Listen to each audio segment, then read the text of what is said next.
Good morning, everyone. Welcome to the UUSF Forum. Thank you for showing up this morning, those of you who are here and those of you online. My name is Bruce Newberger. I'm filling in for Jeff Peckrell, who's on a much-deserved vacation. And welcome to all of those of you who got up early in the morning to come here. Appreciate it. We're going to begin the program with the Ohlone prayer. Good morning. I'm Willard, and I want to shout out to Larry for creating a wonderful April Earth Month series of activities. Again, talking about what's really important to us, what we should protect, our land, our water, our air. And, we, again, are members of the church, and we're in the, unceded ancestral homeland, the Ramaytush Ohlone. These native people, the first people here, knew about caring for the land because their whole ecosystem was their foodways, their lifeways, their religious practices. So, today's theme and topic, it's about protecting, water resources, and also the typical agency infrastructure engineering solution to water resources issue. The Ohlone people are still here. Their descendants are part of various organizations and nonprofits. And the Ohlone people, such as the Ohlone Ramaytush Associations, working with the San Mateo Resource Conservation District to protect watersheds, using, state and local funding. So again, we are church member in the unceded land, the Ramaytush Ohlone, but they are still here. The descendants, various organizations are working to continue to protect our land, water, and air. Thank you, Willard, for that. That was great. So Forum is a weekly, for those of you who may not be familiar, Forum is a weekly Sunday morning event organized by the Unitarian Universalists of San Francisco Human Rights Working Group, whose leaders are Dolores Halbrin, Jeff Peckrell, and Melvin Starks. Today's forum is on a very important topic. To put it succinctly, as Wilbur just alluded to, aspects of our state's water system. And we'll have much more to say about that as our guests are introduced by Larry Donos. First, I would just like to make a few announcements. Next week's forum on May 4th will feature Claudia de la Cruz speaking on May 1st and why we must rise up now. A very relevant topic. Of course, May Day, May 1st, is this Thursday, and there are at least 4 May Day actions planned in San Francisco that day, and many more across the Bay and in the state and the country. For example, every UC campus in California is planning an action. This could well be one of the most massive and significant May Day upsurges in decades, if not ever. And for more specifics, one source of information on those different events is indiebay.org in their calendar. At 12:30 today, after the service, there will be an important gathering here in the TSK room titled, "There's a Way Out After Gaza's Devastation, a Palestinian Perspective by Khalil Sayegh." Khalil is a Palestinian American, founder and director of the Angora Initiative, a DC-based nonprofit that advocates for peace in Israel and Palestine and an end to the Israeli occupation. Today's event is sponsored by the Bay Area Friends of Standing Together. Standing Together is a grassroots group of Israeli Jews and Palestinians who work to build a new majority to support peace, equality, and justice in that land, and an end to genocide in Gaza and Israeli apartheid. As an apartheid-free community, UUSF heartily supports these efforts and the mass mobilization planned in Israel in early May by standing together in 60 other progressive organizations under the umbrella It's Time, demanding an immediate end to the atrocities in Gaza and the rapidly unfolding mass murder and mass starvation in Gaza, and a return of all the hostages. Just one more point, and that is that future forums and other UUSF events can be found in our excellent UUSF online magazine, The Flame. Go to uusf.org/flame for that information. And now I'm going to ask Larry to come up, and Larry's going to introduce our topic and our guests today. Thank you. Okay, good morning. I'm Larry Danos, and Bruce asked me to explain the format of the Q&A format after the speaker. The speakers will be speaking for somewhere around 3/4 of an hour, and then we'll ask, we have cards strung around in the tables and chairs to write your questions down, and then we'll come around and pick them up, and then we'll bring them here to the speaker to up here to the podium to try to, to get answers from the two speakers who are online with us today. And also those who are online can leave your questions in the chat, and we'll get to them that way. So thank you for that. And then now I'd like to introduce our speakers. So we'll be hearing about water in California, and with a focus on the Sacramento-San Joaquin Delta between the Bay Area and Sacramento. Those two rivers come together and form the delta and create a body of water and wetlands that has an outlet to the San Francisco Bay. It's called an estuary because it creates a situation where fresh water steadily mixes with salt water and is forming a brackish water lagoon of some sort. In this case, it's our delta and wetlands here east of the Bay Area. It's the largest estuary on the West Coast, covering some 640,000 acres. And and there's a grassroots organization in Stockton called Restore the Delta, founded in 2006 and is about to celebrate their 20th anniversary. The water drought situation in California is such that powerful agricultural interests would take over the fresh water coming into the Delta if someone didn't stop them. Restore the Delta plays that role and has been the protector of the water quality and a powerful voice for maintaining a massive Delta wetlands and all of its creatures that live there, including humans that make their livelihoods from the Delta. They fight tough battles with these interests to maintain the delicate balance between environment, small farmers, large agribusinesses, fisheries, and recreational users of that source. It also includes the state of California's Department of Water Resources that is pushing a tunnel to be drilled under the Delta known as the Delta Conveyance Project. That's to strip fresh water before it enters the Delta and send that southward. So today, we're very fortunate to have with us two people who have volunteered to be with us from Restore the Delta, MacKenzie Owens and Morgen Snyder. That's them up there on the screen. And then you can find their biologic information on the sheets that are distributed around on the chairs and tables. So, so with that, let me turn it over to them to take over. Thank you. Here we go. Yes. Yes. Sorry about that.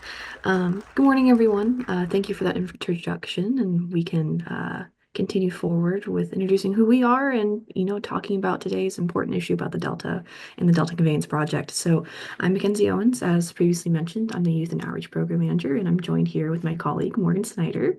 She's our policy analyst.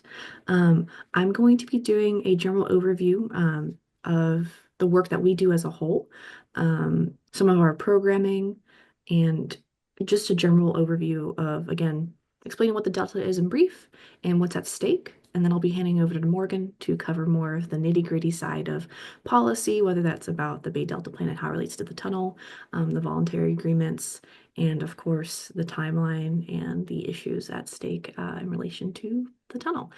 So without further ado, if you could go to the next slide, Morgan, that'd be lovely. Okay, so we are a nonprofit in Stockton. We've been operating since 2006. We are coming up on our anniversary, which is very exciting. Restore the Delta works in areas of public education, research, program, and policy development, as well as outreach, so that all Californians recognize the Sacramento-San Joaquin Delta as a part of California's natural heritage, deserving of restoration. We interface with local, state, and federal agencies to advance this vision. For our overall vision, we want to see the Delta as a thriving area with a vibrant local economy, tourism, recreation, farming, wildlife, and fisheries flourishing due to the efforts of residents working to protect our waterways. So not only does this encompass the Delta, but also those that live in the Bay too, because when you combine them together, it's the whole estuary. We need everyone in our communities to work together. Our goal is to connect communities to our regional rivers and empower them to become stewards of the estuary. So with that, we have opportunities, whether that's doing presentations like these, water quality training, as well as teach-ins to teach the community how to be an advocate for their Delta and become the next generation of water leaders. With that, I'm going to be doing a general program overview of our programs. They will be brief. I will not go into them very long to save us some time, but I would like you to know in case down the line there are other opportunities to work with us or volunteer with us to get a better understanding and how that also relates to the Delta Tunnel. So first and foremost, I'll start off with policy. So this is Morgan and Cynthia, our policy managers' wheelhouse. We operate, monitor, and participate in numerous government meetings, hearings, workshops, and more to ensure community concerns are being acknowledged and addressed within the Delta region, such as the Delta Stewardship Council or the State Water Resources Control Board. We conduct a large amount of advocacy work through means of petitions, comment letters, public comments, in addition to other measures.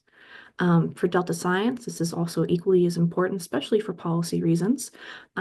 We currently conduct water quality testing in and around Stockton to fill in data gaps for harmful algal blooms, which is a type of cyanobacteria that emits harmful toxins. We view this as an environmental justice and public health concern. We also, both the Delta Science program and myself, we oversee a internship program to help support current graduate and undergraduate students to do said water quality testing. So that's empowering our next generation leaders, especially those that are interested in environmental stewardship and environmental justice. For sustainable agriculture, that is very much focused on both rural and urban farming efforts in the Delta.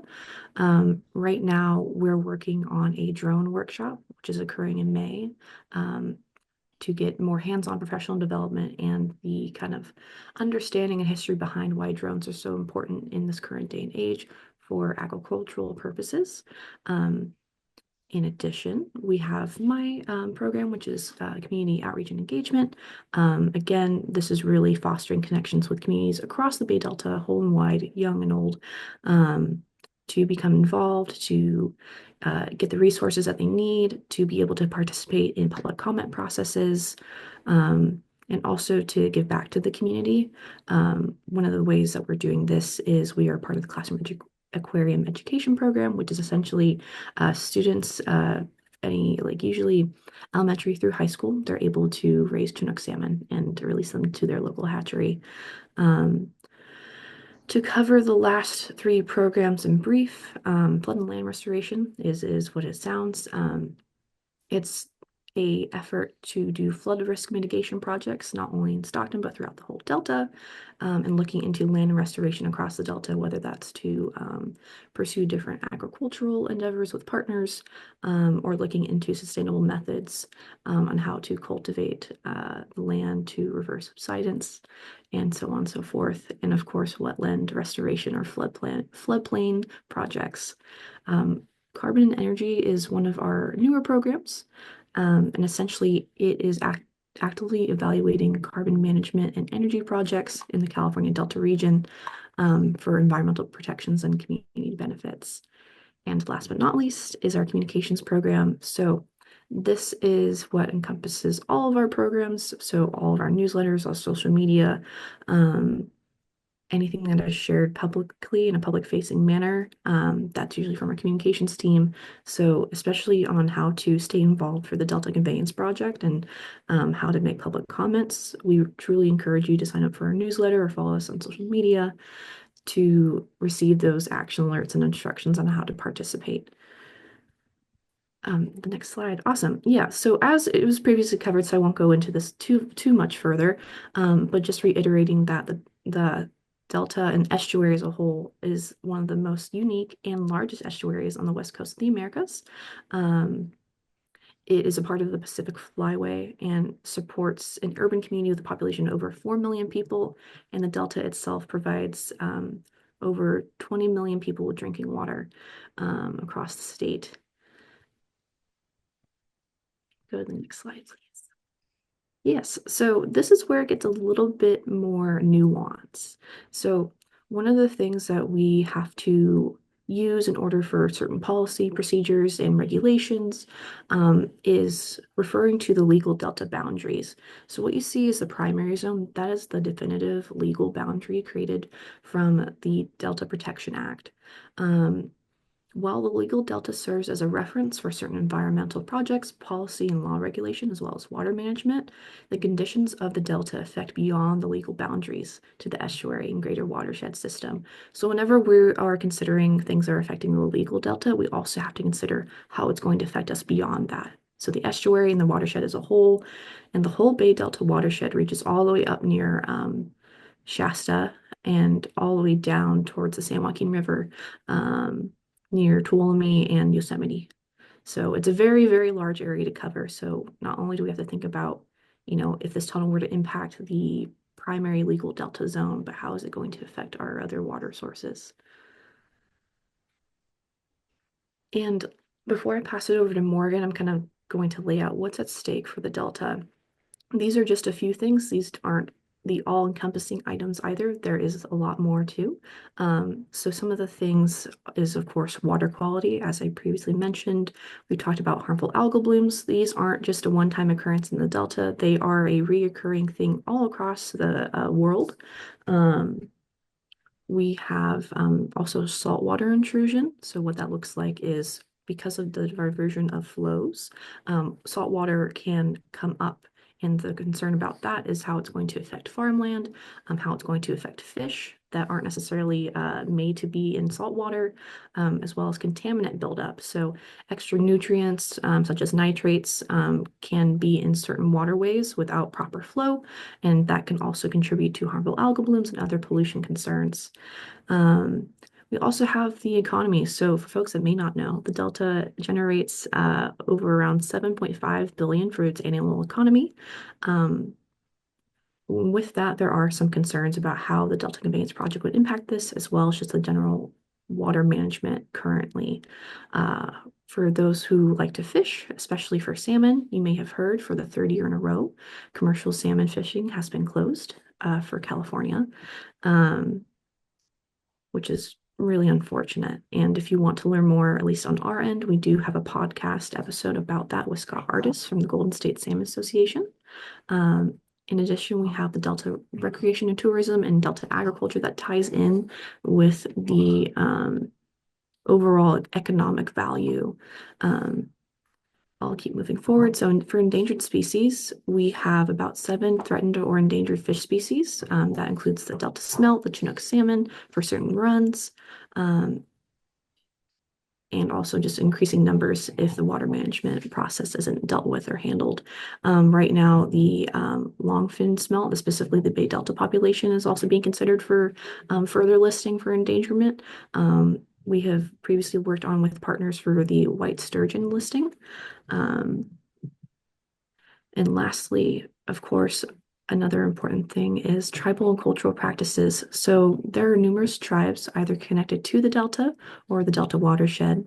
Many tribes and tribal communities use the Delta currently for spiritual, cultural, recreational, and other purposes. Tribes we work with closely about important water-related issues that they are facing currently include the Shingle Springs Band of Miwok Indians, the Buena Vista Rancheria of Miwok Indians, and the Winnemem Wintu tribe. So all in all, if water management issues are not properly dealt with, all of these communities, wildlife, and water are at stake for worsening conditions, worsening health. So that's part of the reason why we're here to talk to you about these important things and how you can get involved. And with that, I'll pass it over to Morgan. Thank you so much, MacKenzie. And thank you all for inviting us here today. We're very happy to speak on these topics. So we've heard about some of the threats to the Delta. So let's chat a little bit more about what the state is or isn't doing about these issues. So I'm going to get into the weeds a little bit here, but hopefully that'll give you kind of a bigger and better picture about exactly what's going on. So there's two governing legal doctrines. The Clean Water Act dictates water quality at the federal level, and then there's the Porter Cologne Act, which sets state water quality objectives. And there is a requirement to implement water quality standards to protect beneficial uses. So beneficial uses is a broad umbrella term for the ways in which we interact with water bodies regularly, and that may include things like recreation, fishing, swimming, cultural practices, irrigation, etc. The State Water Board is responsible for implementing and enforcing and updating the Water Quality Control Plan for the San Francisco Bay, Sacramento-San Joaquin Delta estuary, also known as the Bay Delta Plan. So it all falls under one set of water quality objectives. Despite a requirement under the Clean Water Act to update this plan every 3 years, the Bay Delta Plan has not been adequately updated in about 30 years. As a direct result, we are seeing a continuous decline in the health of the Bay Delta. We are seeing, as MacKenzie mentioned, the salmon fishery closure for the 3rd year in a row, seeing rising salinity levels impacting agriculture and the health of the Bay Delta estuary. We're seeing an inability for communities to utilize waterways for recreation. We're seeing health impacts from harmful algal blooms and other contaminants, and an increasing list of endangered and threatened species across the Bay Delta. And these impacts don't happen in a silo either. They're having disproportionate impacts on California tribes who rely on these areas for cultural practices and subsistence fishing. They're impacting disadvantaged in environmental justice communities across the Delta. People are losing their culture, their livelihoods, and having their health negatively impacted, all due to the lack of a proper update to this water quality control plan. And so late last year, the Water Board released what they call a program of implementation, which is essentially proposed pathways to update this Bay Delta plan.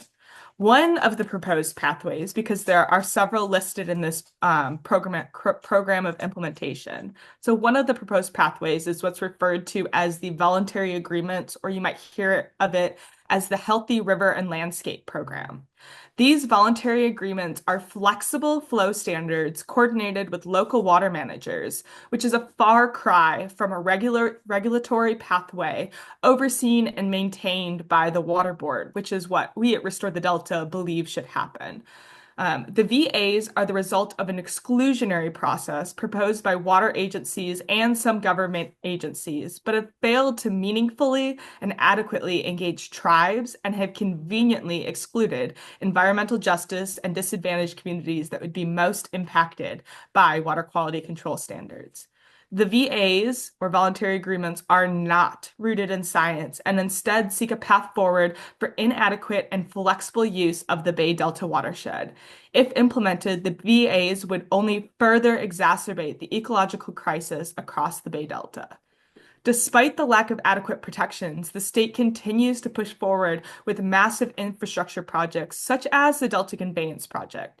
Even more alarming is the actual use of these voluntary agreements that, again, have not been implemented yet in the modeling for the Delta Conveyance Project. There's a clear agenda that they are pushing forward with despite the calls from Delta communities and tribes that the Bay Delta is suffering. Now, I mentioned the Bay Delta or the Delta Conveyance Project. So I'm going to provide a brief overview of what we now know is the Delta Conveyance Project and kind of the history that's got us to this point. The Delta Conveyance Project seeks to expand infrastructure to the existing state water project, which was built in the 1960s to deliver water from northern to southern California. Following completed construction in 1968, the peripheral canal was proposed to bypass the delta by diverting water from the northern reaches of the delta and limiting use of the pumps in the southern delta. This proposal faced significant environmental opposition and was subsequently rejected by California voters in 1982. Despite the resounding no vote, the state plowed forward with new tunnel proposals. The Bay Delta Conservation Plan was reformed into the California Water Fix in 2015 by Governor Brown's administration. This proposal was for a 40-mile twin tunnel, so two tunnels, very similar to the now single tunnel proposal known as the Delta Conveyance Project.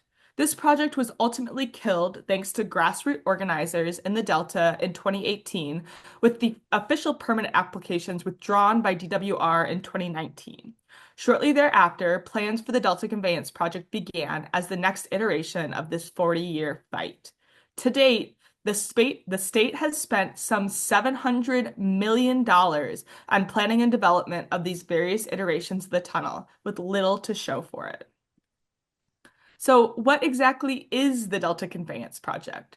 The current iteration, called the Delta Conveyance Project, which I'll refer to interchangeably as the DCP or the tunnel, proposes two new intake facilities at Hood and Cortland, which would seek to divert water from the Sacramento River via a single tunnel. Water would be diverted along this eastern alignment, which you can see on this map here, connecting with the State Water Project infrastructure at the Bethany Reservoir Pumping Station before shipping water further south. Other infrastructure proposals, such as the site's reservoir project, would seek to add additional storage to hold increased diversions. It's important to note that DWR on its face does not purport to divert additional water. However, noted in their operations plan, the tunnel will seek to divert what they call excess water. And Secretary Wade Crowfoot himself stated that the tunnel will allow for increased exports to fix the groundwater problems south of the Delta. Now let's get into the meat of the issue. First of all, DWR has failed to put forth a lawful and complete environmental impact assessment required under California's Environmental Quality Act, or CEQA. The Environmental Impact Report fails to adequately account for climate change and does not adequately seek to mitigate impacts identified in the EIR. The EIR acknowledges significant impacts to fisheries both during and post-construction, despite the claims that this would benefit fisheries in the South Delta. The EIR also acknowledges the significant impacts to communities with the 15-plus year construction timeline and would have devastating impacts on Delta agriculture. Despite these devastating impacts to the Delta economy, DWR has proposed a mere $200 million in community benefits as compensation. This is a mere drop in the bucket compared to the near $7 billion Delta economy that would be impacted. Other key issues include the lack of a current water rights permit. Under California law, water right permit holders must seek to perfect their water right during the allotted permit period. Perfecting a water right permit includes diverting and putting the permitted water to beneficial use. Remember, those beneficial uses could be drinking water, irrigation, and a slew of other things. So DWR's permit for the State Water Project, which they are seeking to utilize for this Delta Conveyance Project, expired back in 2009. And to date, DWR has been unable to present evidence of historical diversions or otherwise prove that they have perfected their water right. While moving forward with the water rights proceeding that Restore the Delta is currently party to, an attempt to change the points of diversion under the DCP, DWR has further applied for an extension of time under their expired permit. So they're kind of doing pursuing two separate pathways to kind of hedge their bets, it seems, in these different water rights proceedings. From Restore the Delta's perspective, there is truly no legal pathway forward for the Delta Conveyance Project under the current water rights process. If the legal hurdles weren't enough, the cost to construct the tunnel is massive. At a current estimated cost of $20.1 billion, this only includes the actual construction period. As I mentioned earlier, DWR has already spent approximately $700 million to date on tunneling, planning, and development. Carla Nemeth, the director of DWR, recently noted that the tunnel is also costing $1 million per day in planning and development and litigation issues. With ongoing litigation, permitting requirements, and additional planning needed to start this project is only going to increase in price. And so one of our key questions is this really the best use of state funds? So where are we now? At the end of last year, the Department of Water Resources released their operations plan, which is consistently referred to as a living document. Blatantly, it is inadequate and misrepresentative of conditions throughout the Delta. DWR has since received their incidental take permit from the California Department of Wildlife, which would allow for extremely limited accidental take of fish and wildlife during construction and operation. Information regarding proposed operation, their planning phases, and construction are currently being presented in the Water Rights Change Petition proceeding before the State Water Resources Control Board. DWR is still years away from breaking ground on the Delta Conveyance Project. Restore the Delta, with some 40 plus additional parties, are currently involved in various forms of legal battles. There are challenges to DWR's inadequate environmental impact report. The Delta Stewardship Council recently ruled that geotechnical work, which is preparatory work for construction, was not consistent with the Delta Reform Act, resulting in an injunction to stop DWR from moving forward on this work.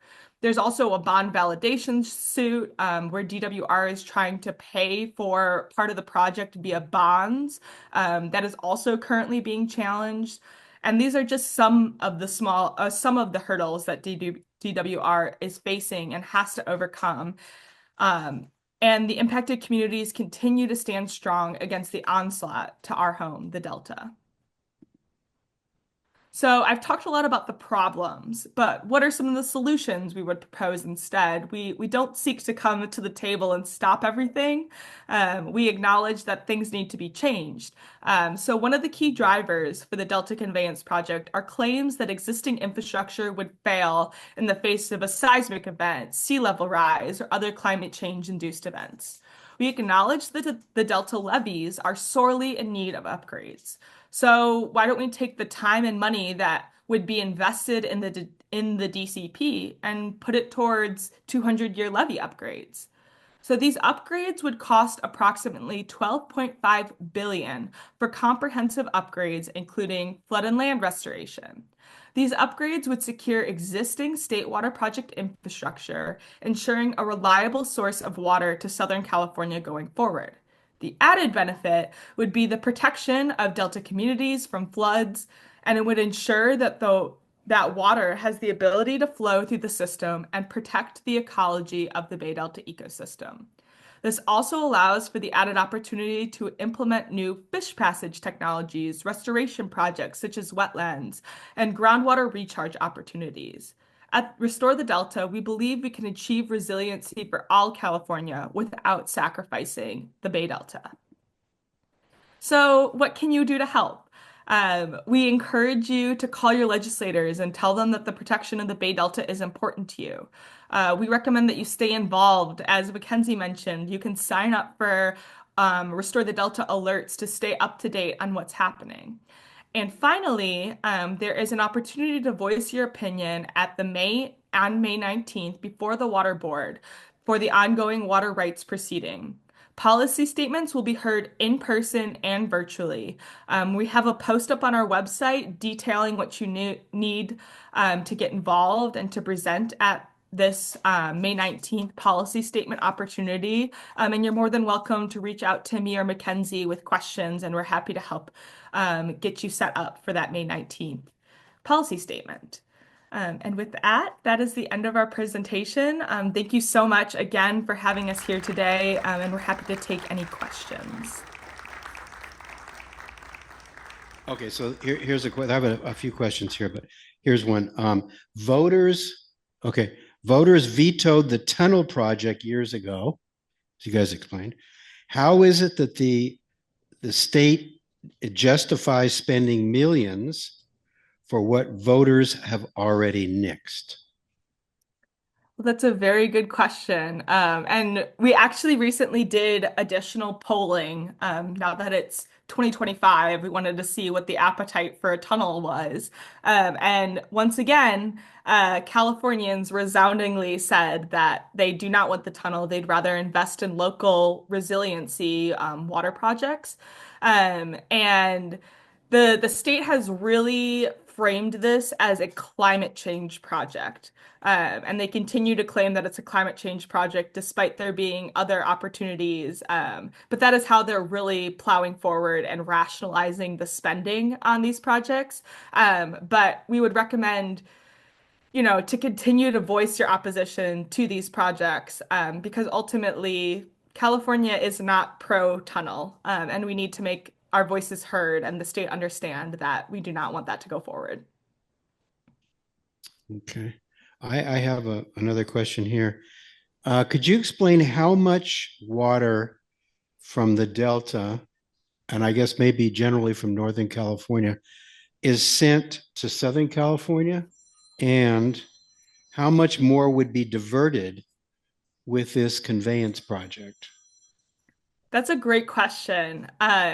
And ultimately, because DWR has been unable to present their historical diversion numbers, we don't actually have a solid number, which to me is crazy that you could proceed in these court proceedings to try to divert more water without having that solid number of how much you're already diverting.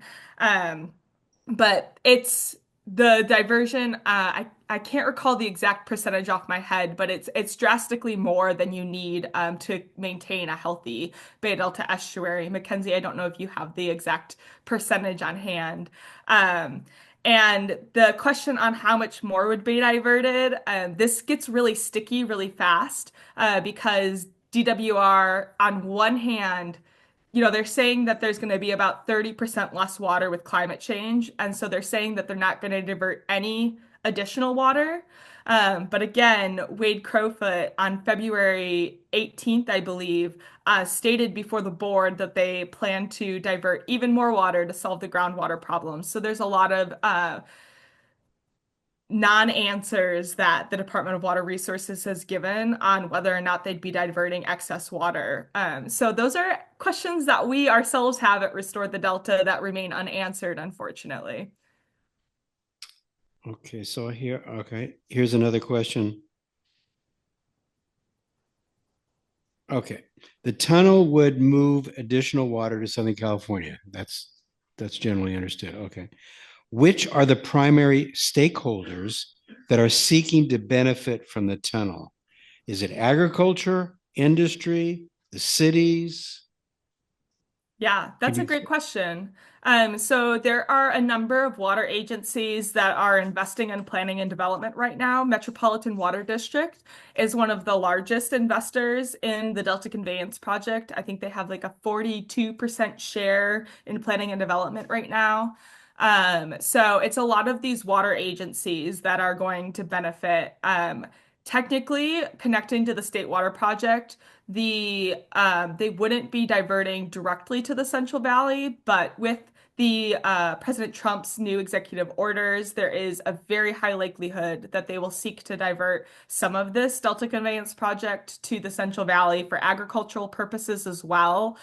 Some of the big agricultural players have not invested in the tunnel to date because the returns, the cost benefits just aren't there. The cost of the tunnel well exceeds the benefits they would receive monetarily. So right now it's the big water agencies in Southern California that are primarily promoting this project and paying for this project. But I will just add, so if we look at the big pie chart of funding, there's about a 12% funding gap right now for the Delta Conveyance Project. They're proceeding with planning and development, but once they get to the construction period, that 12% gap is going to be a huge issue, which is why they're seeking to pay for some of it via bonds and are seeking this bond validation suit. Yeah. Okay. Okay. All right. So here's a question about the sort of the stand of politicians in California. What about the California Assembly and Senate? Are they pro or con? Can you make a comment about that? Yeah, absolutely. So we do have partners in the legislature that we work with regularly. And we're actually going to be holding a polling meeting with them to discuss the results of our polls shortly. There's a Delta caucus that strongly supports all of Restore the Delta's efforts, and we work with them regularly. Unfortunately, because this is going through agencies, the Delta legislature doesn't have quite as much power to rule on these issues. At the federal level, Congressman Harder has introduced the Stop the Tunnel bill to attempt to stop construction of this tunnel from the federal level. And continuing to put pressure on our legislators will help them question the funding and push back on the elements that they can push back on. So it's definitely, even though they can't, immediately put a stop to the tunnel, it's still worth putting pressure on them because they control the funding and some of the elements of the tunnel that can eventually kill it. And we do have a lot of supporters in the legislature. Okay. Here's a question, which I'm not sure I quite understand, but maybe you will. Who is the other 56% who benefit from this project? So I'm not sure I totally understand that question either. But there are there's a slew of water agencies that are investing in this tunnel. So I mentioned metropolitan water districts. They're just one of many that are investing in this tunnel and receive the water resources. And I didn't mention this earlier, but there is a question if they're diverting excess water. Southern California doesn't have the storage to store all of this excess water. And so there's kind of a disconnect between how much they plan to divert or this excess water that they plan to divert and where they plan to put it. And so Metropolitan is the biggest player, but there are several other smaller water agencies in Southern California that are investing and would benefit from this Delta Conveyance Project. Okay. Here's another question. What agency would be in charge of adjusting the amount of water to be pumped southward? I guess assuming that this conveyance goes through. Okay. Yeah. So DWR is in charge of setting those standards and determining how much water can be pumped south. But that is in conjunction with California Department of Fish and Wildlife puts fish protections and so sets limits on how much they can pump based on fish protections. As we mentioned, the Bay Delta Plan can set requirements on how much flow needs to go through the Delta to protect the Delta, and that can set limits on pumping. So it's kind of a coordinated effort, but DWR would ultimately be setting the target for how much they want to have pumped south. Okay. All right. Do you think that the voters will get a chance to vote the tunnel project up or down, I guess, to vote for measures for the Delta health? In other words, or is there anything in the any electoral proposition or that sort that's going to be coming up on this issue? Great question. So right now it is not planned to be on any ballot measures. Um, there may come a time in the future where it ends up on the ballot like it did back in 1982, but as of right now, there are no plans to see it on any ballot measures. But stay tuned because elections are coming up in a year and a half, 2 years, so there's still time for it to end up on the ballot measure. Okay, so those are pretty much the questions. If anybody else has any other questions, please bring them up here. I do have a question because I remember when sort of in the middle of the drought, I went down to a place called Mendota, and it was a very critical moment. This is maybe what, 8 years ago, and noticed that there was a large pipe, and on the pipe it said, it was like 30 feet high, and it said the top of this pipe is where the groundwater, where the ground used to be. That's where the ground level was. So the ground has subsided like 30 feet or something like that. And so I assume that's groundwater because of the pumping of the groundwater. Yep. So is any of this, what we're talking about here with the diversion of the water, have anything to do with restoring the groundwater, and how possible is that to do? Yeah, so there has been some discussion of using the Delta Conveyance Project to restore groundwater. And not to get too deep into the weeds, but what typically happens is, there's a drought and then they end up pumping the groundwater to help with agricultural purposes to kind of replace that lost water that you would get from surface water. And so they're aiming to basically sacrifice the delta to restore the overpumping of groundwater, which would work in conjunction with Sigma. But we believe that, if we let the water flow through the delta, you can still use that water for groundwater replenishment. And we can do things such as flood and land restoration and wetlands to help restore groundwater. There's sustainable agricultural practices that can help restore groundwater, and a broken agricultural system in the Central Valley isn't going to be solved by more water. Their water use is exponentially high, and so there needs to be probably a larger discussion about agriculture in the Central Valley and water use and sustainable agriculture going forward. And it shouldn't come at the expense of the Delta. Okay. All right, here's a question about desalinization. Okay.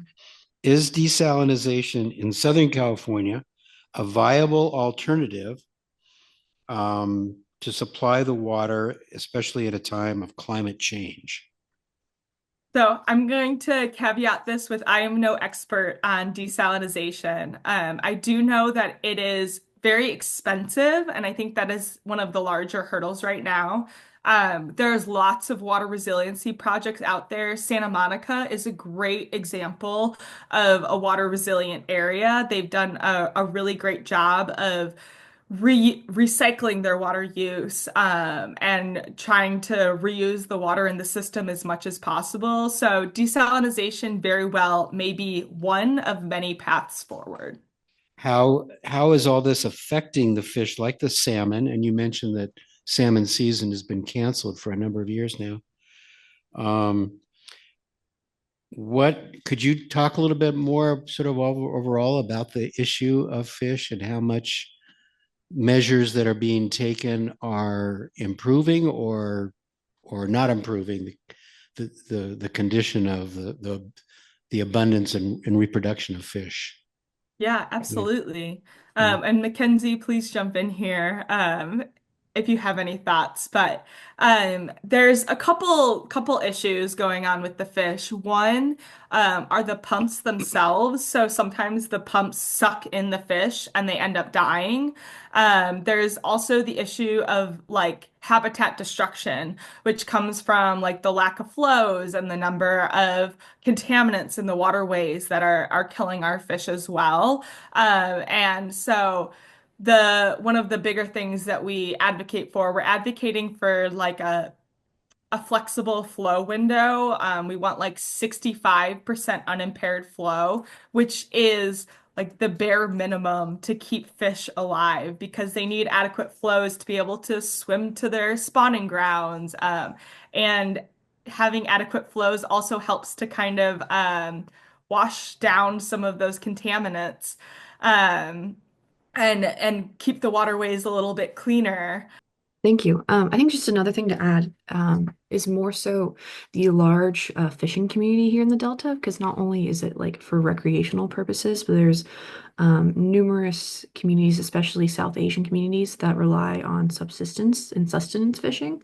And so with concern about water quality standards and mercury levels, along with other concerns of contamination, that eliminates another food source, not only for like different food webs, but for people. And this also extends all the way out to the bay as well, because there is another large fishing community there.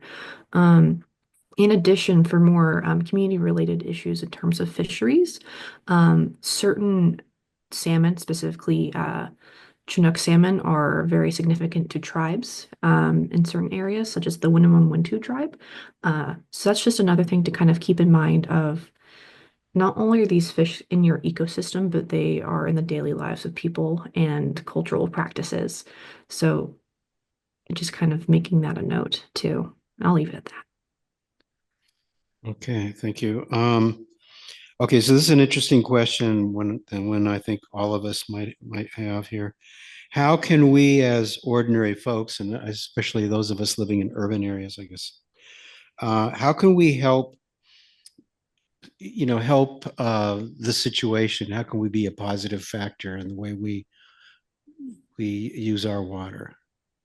Yeah, I think just staying up to date and getting involved wherever there are opportunities to get involved is a great way to help support the Delta and the Delta communities. And I mean, everything is so interconnected. You know, water quality standards in the Delta are going to directly impact water quality in the San Francisco Bay. I'm sure folks with dogs have heard about the harmful algal blooms in the San Francisco Bay, and that's all part of the broader ecosystem. So calling your legislator, I encourage folks who are available and willing to give policy statements on May 19th to get involved and give a policy statement that day. We're really looking for, you know, what your connection to the Bay Delta is, what your connection to the San Francisco Bay is, and how that's going to be impacted by these things.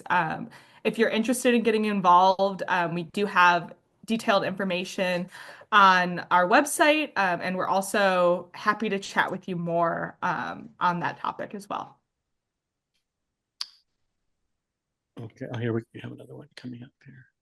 Thanks, Larry. Can you say again something about water quality standards, the problems regarding temperature, and I'm not sure this other word here, salinization, I think it is. Could you reiterate a little bit about that, about the problems regarding water quality? Yeah. Yeah, absolutely. So water quality standards, which are set by the water board, kind of govern like how to protect the Bay Delta. And so water quality standards include things like flow standards to protect fish and reduce contaminants in waterways. So One of the things that we see is because of reduced flows from pumping out of the State Water Project, it has impacts on harmful algal blooms. So we're seeing more harmful algal blooms throughout the Delta because of that. And so setting a flow standard that is protective of harmful algal bloom and fish populations is going to have like a resounding impact on the ecosystem as well as like the communities that rely on it. So those water quality standards are really important to just set like a baseline of protection to help restore the Bay Delta. Okay. I don't have any more questions from the audience unless somebody comes up with a question here. There was a question that occurred to me, and okay. Here's a comment that I received, so I'll read it. In Washington State, I was a volunteer who collected water at 3 depths of a tiny lake where I lived. It was a program of the King County SWIM, which is a surface water management project, I guess. If you need more water collectors, perhaps try contacting the Kings County in Washington State. So that's a suggestion for y'all. I appreciate that. Okay. Anyone else here? Okay, just in terms of our water here in San Francisco, we get our water from Hetch Hetchy mainly, isn't that right? And maybe some groundwater. So we're not really tapping into that. Is that correct? We're not tapping into the Delta? Well, I can add just a little bit. Morgan, do you want to help? Yeah. So Yeah, go for it. I think with Hetchy Hetchy, it's the San Francisco Public Utilities Commission, and that is something that we work closely with on some of our other partners that have more of a focus on the San Joaquin River system. So we would highly recommend for you guys to check out Tuolumne River Trust. They do a lot of work in terms of that side of the management area. The concern there is if certain things aren't being properly taken care of on that side, it's going to affect certain flows all the way out kind of as we kind of connect to the confluence of the Sacramento-San Joaquin River. And then I don't know if Morgan, if you wanted to add anything to that as well, at least for SFPUC and whatnot. Yeah, I think you covered most of it. It's indirectly connected to the Bay Delta via the San Joaquin River, as MacKenzie mentioned. And I would just also add that there's been a lot of legal issues going on with the San Francisco Public Utilities Commission lately that I encourage anyone interested in the topic to look into. There's been some rolling back of Clean Water Act protections via lawsuits that the San Francisco Public Utilities Commission has been involved in. So there are opportunities to kind of push back against what is going on with the San Francisco Public Utilities Commission and calling for strengthened water quality control standards at the state level because we're losing them at the federal level. Okay, and I have one more question here. The question says, why can't the Delta sell water to the municipal water district? Right? I think that would be the municipal water district here in San Francisco? No?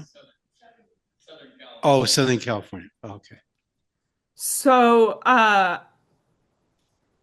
the State Water Project is already pumping water to Southern California, so they are like purchasing water via contracts with the Department of Water Resources for Delta water currently, which is kind of what's resulting in some of the water quality issues in the Delta because of the overpumping. So they're already buying water from the Delta, but their primary source of water is actually from the Colorado River. So there's an external issue that we won't even dive into there, but the Delta is only about 25 to 30% of their water supply. A majority of their water supply is coming from the Colorado River. Okay. Does that answer your question there, Jeff? Yeah, just increase the price then. You can tell he doesn't live down there. All right. Any thoughts about the Resnicks, billionaire couple Stuart and Linda Resnick, who control much of California's water? So I won't get too deep in the weeds about the Resnicks, but they do control a large share of specifically Central Valley Project water, which we didn't touch on extensively. So that's run by the federal government. But they are definitely benefiting from all of these projects and recent executive orders that have come out of the president's office for increased pumping. Okay. You know, one thing just occurred to me since I have no more questions from the audience. There was talk of putting solar panels on some of these aqueducts. I don't, are these aqueducts that come from the Delta flowing south? Yeah. Is that really going to happen? They were talking about putting solar panels on the top for two reasons. One, to obviously produce solar power, but as well to keep evaporation down. Is that a real thing? Is that happening? I'm not sure if it's going forward, but it's definitely been in the talks, and it's a great idea to like find multi-beneficial uses for the levees as well as these aqueducts. There's real opportunities for like land restoration, like the use of solar panels to help with both the evaporation and the growth of like plant life underneath those solar panels. So we have so much up and coming technology. I think there's a real opportunity for cross collaboration and innovative solutions to the problems that we're facing that aren't just massive infrastructure projects. And I guess in a general sense, with climate change and all the other factors, actually, let me just go back a second. The fires down in Southern California, and of course, you know, Trump jumped in and tried to make political hay out of the disaster, and talked about, you know, California has not been utilizing its water and, you know, all that kind of stuff, you know, that whole controversy. And then there's the federal government's, there was something I read on, I think on Wikipedia, something to do with the federal government intervening in this issue. Could you comment on that? Yeah, so there was an executive order that came out, you know, in January, early in this start to the administration that called for, to your point, increased pumping, increased diversions to Southern California.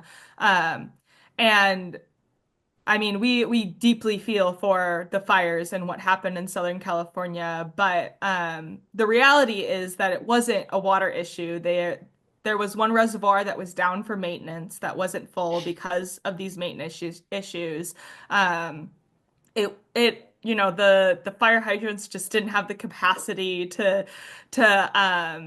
pump enough water to fight these fires. I mean, it's a really devastating situation, but Trump's order resulted in the release of a substantial amount of water in the off season for agriculture. So the water didn't go to anything. It just ended up flowing into I'm forgetting where it flowed to, but it basically just, it wasn't put to any sort of beneficial use. It was almost a waste of California water.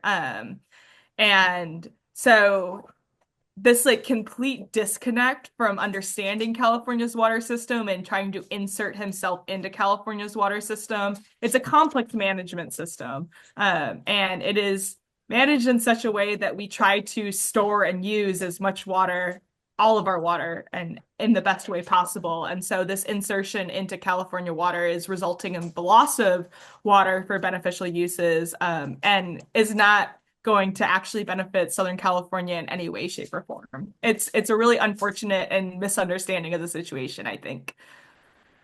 You mean Trump did something that didn't make sense? That's amazing. It's hard to believe. I thought it was very informative. I have to say, yeah. I mean, it's like, you know, something that's absolutely crucial to all of our lives, and yet, you know, I have to, for myself, to know very little about it. So I really appreciate you guys coming and taking the time to explain these things to us. And unless there's any further comment or questions or whatever, I just want to say thank you. And yeah, maybe we'll have you on again at some point. And yeah, best of luck on your work. Thank you all so much. Thank you for having us. And please, if you have any questions, feel free to reach out. My email address is on the Restore the Delta website, so feel free to find me. Yes, thank you so much. And if you guys need any help, if you do plan to participate in the May 19th hearing, me and the policy team, which includes Morgan, will be coordinating registration. And if you guys have any questions or want us to review your comments, we're happy to do so. So thank you very much, Morgan and MacKenzie. It was great working with you, and we'll be in touch. Okay, and I still want to be to speak at one of those. I'll give my comment on one of those meetings that they canceled on us back there. So, and I haven't been able to. I think one's coming up in May. Is that right? Yes, Yes. May 19th. Okay, good. Okay, well, thank you. Thank you. And Thank you. well, bye-bye now. And we'll see you Okay. later. And Right. keep up the good Awesome. work. Thank you so much. Take Thank care. you. Have a lovely rest of your Sundays, everybody. Thank you. Okay, and this concludes the forum, but just remember that this afternoon at 12:30, there's going to be a forum on sponsored by Standing Together. Khalil Sage is going to be here. He has an organization in Washington, D.C. that's advocating for a new pathway for people in Jewish people and Palestinian. And it should be a very lively and informative event, really important event coming right now. So please come back for that after the service, and there'll be food here as well. Okay, thank you.